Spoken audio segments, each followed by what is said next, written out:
আমার ভিতর বাহিরে অন্তরে অন্তরে।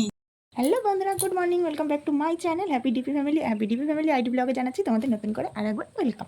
তো তোমরা সবাই কেমন আছো? আশা করছি সবাই খুব ভালো আছো, আর আমি আমার ফ্যামিলির সবাই খুব ভালো আছি। আমি পাপিয়া চলে আসলাম তোমাদের সামনে নতুন একটা ব্লগ ভিডিও নিয়ে। তো এখন যেহেতু সকাল 7:30-8টা বাজে, আজকে বুধবার, এখন থেকে আমি ব্লগটা স্টার্ট করে দিয়েছি।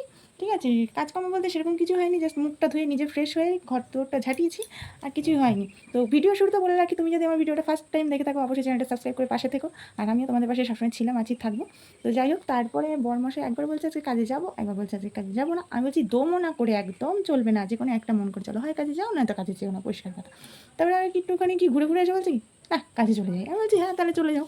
তো এবার বরমাসের কাজে যাবে, বরমাসের কাজে চলে গেলে আমি রিল্যাক্স হয়ে ফ্রিতে ধীরে সুস্থে এবার কাজকর্মগুলো করবো। আর মেয়ে এখনও ঘুমাচ্ছে, মেয়ে এখনও ওঠেনি বন্ধুরা, বুঝেছো?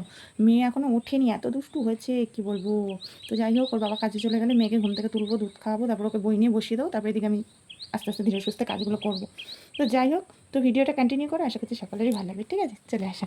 আর এই যে দেখো বন্ধুরা, এদিকে বরমশাই জল মুড়ি খাচ্ছে, খেয়ে নিয়ে এবার বেরোবে ও কাজে, তো তাড়াতাড়ি খেয়ে নিচ্ছে। আর আমার এদিকে রান্নাঘর পরিষ্কার হয়ে গেছে, তারপরে চলে আসলাম ঘরে ভালো করে ঘরটা ঝেঁটিয়ে নিতে, যেহেতু সকালবেলা কোনো রকম তাড়াতাড়ি করে ঝেঁটিয়ে দুয়ারে জল দিই, যেহেতু কাজে যাওয়ার তাড়া থাকে, বুঝতেই পারছো। তো তারপরে এদিকে দেখো আমি ঘরটর ঝেঁটিয়ে নিয়ে জামা কাপড় কটা কেচে চলে আসলাম সোজা একদম দড়িতে মেলতে, যেহেতু বাইরে মেলার কোনো পজিশনই নেই, বৃষ্টি পড়ছে সেই সকাল থেকে, তার জন্য ঘরেই মেলতে আজ বাধ্য হলাম। 8টা 8:30 বাজতে গেল বন্ধুরা, এখনো মেয়ের ঘুম দিয়ে ওঠার নাম নেই। কাজকর্ম মোটামুটি হয়ে গেছে, এখন শুধু ঘরটা মুছবো, ঘরটা মুছে স্নান করতে যাবো, ব্যস্ত। তাহলেই স্নান করে এসে পুজো দিয়ে তারপর রান্না বসাবো। আর এই দেখো এদিকে আমার মেয়ে ভস ভস করে ঘুমাচ্ছে, ঠিক আছে? শোনা, শোনা, শোনা, ওটার নামই নেই ওর। বন্ধুরা যেটা দোকান করে নিয়ে এসেছি, এটা হচ্ছে চিনি, এটা হচ্ছে ডাল, তেল, নুন, পেঁয়াজ, বিস্কুট, আর এই যে মুড়ি। আর আমার কী হচ্ছে জানো, ভাতের মাল থেকে দেখো, বুঝতে পারছো কি জানি না, এই যে ঠোসা নিয়েছে, ভীষণ জ্বালা করছে।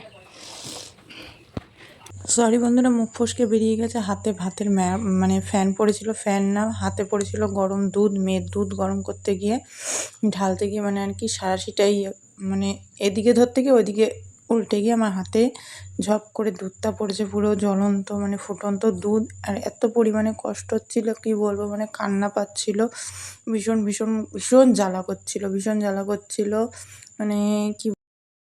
সমস্ত কাজবাজ কমপ্লিট করে চান করে পুজো দিয়ে চলে আসলাম ঘরে। আর দিয়ে এবার যাবো রান্না করব, রান্না তো এখনো হয়নি যেহেতু, ঠিক আছে? তো এবার রান্না টান্না করার ইয়েতে যাবো। আর এ দেখো এদিকে মেয়ে কি করছে, এই যে মিনি ফ্যান যা হাওয়া খাচ্ছে, কারেন্ট নেই, কারেন্ট চলে গেছে। ভালোই হাওয়া হয় কিন্তু বন্ধুরা।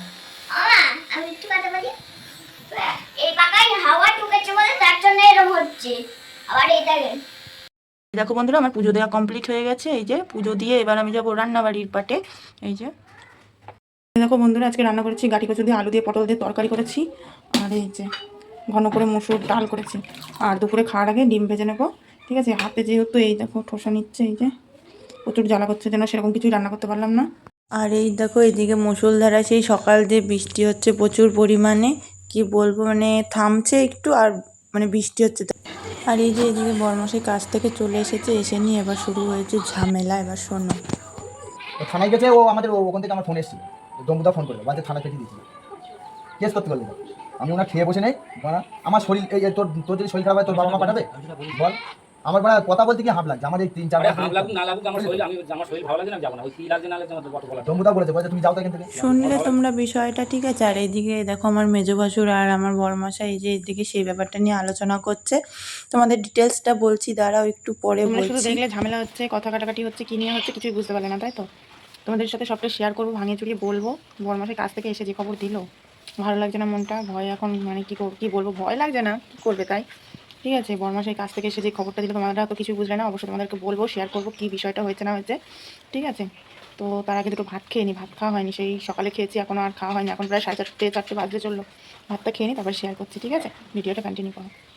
আর এই যে বিকালবেলা বড়মশাই আবারও কাজে বেরিয়ে যাচ্ছে, ঠিক আছে? মনটা একটু খারাপ ওরও। তো তারপরে এই যে মৌসুমি নিয়ে চলে আসলাম, মেয়েকে মৌসুমি লেবুর রস করে দেবো, তাই কালকে যেহেতু মানে মনে ছিল না, করে দেওয়া হয়নি, তাই বড়মশাই বকছিল যে লেবুগুলো করে দিলি না। এখন রাত্রেবেলা ভাত রান্না করবো বন্ধুরা, কালকে যেহেতু পালুনি, তো সেহেতু এখন রান্না করে রাখবো, আলু সেদ্ধ দেবো ভাতে, আলু সেদ্ধ দিয়ে ভাত রান্না করবো। তার আগে একটু শুচ্ছি, আজকে যেহেতু দুপুরবেলা ওই সমস্ত ঝামেলা অশান্তিতে একটু শোয়া হয়নি, ভালো লাগছে না, শরীরটা ম্যাচ ম্যাচ করছে, তো তাই ভাবলাম একটু শুয়ে নিই, একটু শুয়ে রয়েছি। এখনও ছাগলকে বিচুলি মেখে দেবো, আজকে বিকালবেলা ছাগলকে বিচুলিও মেখে দেওয়া হয়নি, ছাগলকে বিচুলি মেখে দেবো, ভাত রান্না করবো। মেয়ে রয়েছে, ওর বড়মার ঘরে খেলা করছে, ওই আমাদের সীমার সাথে আমার বড় বছরের মেয়ে, তোর ছেলের সাথে খেলা করছে, মেয়েকে ডাকবো। টেনশান হচ্ছে, চিন্তা করছি শুয়ে শুয়ে কী করবো বলো, তোমাদের মানে বলে বুঝাতে পারবো না যে কেমন পরিমাণে টেনশন হচ্ছে। কালকে যেহেতু পালুনি বন্ধুরা, রাঁধতে নেই আমাদের, তো সেই কারণে এই যে দেখো ভাত বসিয়ে দিলাম, এখন গ্যাসে আলু ভাতে দিয়ে দিয়েছি। ডাল ভাতেটাতে দিলাম না, কারণ বাসি ডাল ভাতে না এমনি ভালো লাগে না সেরকম একটা, আর এমনি গ্যাস হয় বাসি ডাল ভাতে গেলে, জন্য আলু ভাতে দিয়ে ভাত বসালাম। তো ভাতটা হোক, তো চলো ততক্ষণ তোমাদেরকে বলি কি ঘটনা ঘটেছিল, কেন আমার বড়মশাই অত খেপে গেছে, কি হয়েছে চলো। বিষয়টা কি হয়েছে বন্ধুরা, বিষয়টা তো সেরকম কিছুই না, আবার অনেকটাই কিছু। বিষয়টা হয়েছে, তোমাদেরকে আমি বলেছিলাম ভিডিওতে যে আমার বড়মশাই বিদেশ চলে যাবে, তো এখনও ভাবছে যে এখন আর যাবে না, ঠিক আছে। তো যেহেতু এখন আর যাবে না ভাবছে, তো যেই দালালের কাছে মানে বলেছিল যে দালালের সূত্রে আর কি যেত বিদেশে, সে এখান থেকে ইন্টারভিউ দিয়ে পাস করেছে, মেডিকেল হয়েছে, সব কিছুতে পাস করেছে। পাস করার পরে এখন যেহেতু ভিসা এসেছে, এটা ছিল এটা আর কি মানে ফ্রি ভিসা যাকে বলে, ঠিক আছে, ফ্রি ভিসা এসেছে, টাকা খরচা হয়নি। তো সেখানে তবুও দালালের কথা ছিল ভিসা এসেছে, তোমার 40,000 টাকা ড্যামেজ দিতে লাগবে। তো আমার বড়মশাই এটাই বলছে যেহেতু ফ্রি ভিসা, সেহেতু আমি কেন টাকাটা কী কারণে দেবো। তো দালাল বলছে অত শত কিছু জানি না তোমার নামে, তাহলে আমি পুলিশের কাছে গিয়ে কেস করবো, ঠিক আছে। তো আমার বড়মশাই বলছে তুমি পুলিশের কাছে কেন, যেখানে গিয়ে কেস করো, আমার কোনো সমস্যা নেই, কেননা আমি তো জানি আমার দিক থেকে কোনো অসুবিধা নেই, কেননা ছিল কি আমার শরীর খারাপ, আমি শরীর অসুস্থ, আমি নাও যেতেই পারি। আর যেহেতু সেটা ফ্রি ভিসা ছিল, যদি ভিসাটা যদি টাকা দিয়ে হতো তাহলে অবশ্যই একটা কথা ছিল, যেহেতু ফ্রি ভিসা সেখানে কোনো কথাই আসছে না টাকা দেওয়া। তো তাই আমার বড়মশাই যেই মিষ্টির দোকানে আর কি কাজ করে, তো ওই মিষ্টির দোকানে আজকে এসেছিলো এই দালালটা, ঠিক আছে, ডাইরেক্ট মিষ্টির দোকানে এসে বলছে যে হ্যাঁ মানে হুম্বি তুম্বি দেখাচ্ছে আর কি, তো যে তোমার এরকম এরকম টাকা দিতে হবে, এরকম এরকম এই সমস্ত বলছে। বলা টলার পরে তারপরে যে মিষ্টি দোকানের যে মালিক, তো ও খুবই ভালোবাসে বড়মশাইকে আমার, ঠিক আছে। তো উনি বলছে যে উনি যা পারে তাই করে নিক, উনি যা পারে তাই করে নিক, দিলীপ তুই যাবি না বিদেশে, ঠিক আছে। তো ওই দিক থেকে আমার বড়মশাই একটু মনে সাপোর্ট পেয়েছে। আর যেহেতু আমাদের যে পাড়ার মেম্বার ছিল আমাদের নিজের ভাসুর হয়, তো সে দাদাও বলেছে যে যা পারে তাই করুক, যেহেতু ফ্রি ভিসা সেখানে টাকা দেওয়ার তো কোনো প্রশ্নই আসছে না। তো এই হলো বিষয় হয়েছে, ঠিক আছে। তো এটা নিয়ে আর কি যতই হোক একটু মানে কেমন লেগেছে, যেহেতু বলেছে থানায় কেস করবো, একটা মানে কেমন একটা শুনতে একটা কিরকম লাগে না। তো এটা নিয়ে আর কি একটুখানি মানে তর্কাতর্কি রাগারাগি হচ্ছিল। তো যাই হোক মেজোজা এসেছিলো তাই একটুখানি গেছিলাম বাইরে। তো এই হলো গিয়ে বিষয়, ঠিক আছে। তো এটা নিয়ে দালাল প্রচণ্ড হুম্বিদুম্বি করছে, আমাদের দিক থেকে আমরা পুরো পরিষ্কার আছি, কেননা ওটা ফার্স্ট ফ্রি ভিসা। আর সেকেন্ড কথা হচ্ছে হলো গিয়ে আমার বরের শরীরটা খারাপ, ঠিক আছে, আমার বড়মশাই। তো যেহেতু শরীরটা খারাপ, ওরকম বিদেশে গিয়ে রিস্কটা কে নেবে, সেই রিস্কটা কে নেবে। তো এটাই হলো গিয়ে কথা, যেহেতু ফ্রি ভিসাটা যদি টাকা দিয়ে লাগতো তাহলে অবশ্যই সেখানে টাকা দিয়ে না দিলে সেখানে আমাদের অন্যায় ছিল, যেহেতু ফ্রি ভিসা সেখানে কোনো তো অন্যায় আমরা দেখতেই পাচ্ছি না। আর আমাদের যদি অন্যায় থাকতো, নিজের পাড়ার মেম্বার যত নিজের ভাষার তিনি, তারপরে আরও লোকজনরা নিশ্চয়ই, তাহলে আমার বরের সাপোর্টে থাকতো না, তাই না। তো যাই হোক এই হলো গিয়ে বিষয় হয়েছে। তো এই নিয়ে একটু টেনশন আছি, মনটা খারাপ লাগছিল। তো চলো যাই হোক, আজকের মতো ভিডিওটা এখানেই শেষ করছি। তো ভিডিওটা যদি ভালো লেগে থাকে অবশ্যই চ্যানেলটা সাবস্ক্রাইব করে পাশে থেকে বেল আইকনটা প্রেস করে দিও, যাতে আমার সমস্ত ভিডিও নোটিফিকেশন তোমাদের কাছে আগে পৌঁছে যায়, ঠিক আছে। আর এই যে আমার মেয়ে, যে কি পরিমাণে দুষ্টু বন্ধুরা, সেটা ধারণারও বাইরে, জানো তো, প্রচুর দুষ্ট হবে, প্রচুর দুষ্ট হবে। তো যাই হোক চলো, টাটা বাই বাই, দেখা হবে নতুন একটা ভিডিওর সাথে। ততক্ষণ ভালো থেকো, সুস্থ থেকো। আর আমার ভিডিওগুলো যদি ভালো লেগে থাকে অবশ্যই কমেন্ট সেকশনে জানিও, তোমাদের মিষ্টি মিষ্টি কমেন্ট করতে আমার খুব ভালো লাগে, তোমাদের মিষ্টি কমেন্ট। আর আমার মনে একটা লাইক দিয়ে দিও, একটা লাইক দিয়ে দিও। কথা গুলিয়ে যাচ্ছে বন্ধুরা, কথা গুলিয়ে যাচ্ছে, বুঝেছো।